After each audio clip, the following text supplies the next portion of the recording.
ब्रह्ममुरारिसुराचितलिङ्गं निर्मलभासितशोभितलिङ्गं जन्मज दुःखविनाशकलिङ्गं तत्प्रणमामि सदा शिवलिङ्गम्। देवमुनिप्रवराचितलिङ्गं कामदहमकरुणाकरलिङ्गं रावणदर्पविनाशनलिङ्गं तत्प्रणमामि सदा शिवलिङ्गम्।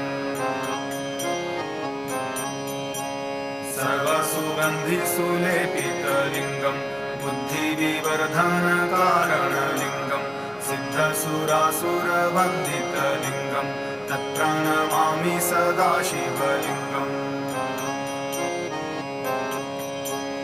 कनकमहामणिभूषितलिङ्गं फणिपतिवेष्टितशोभितलिङ्गं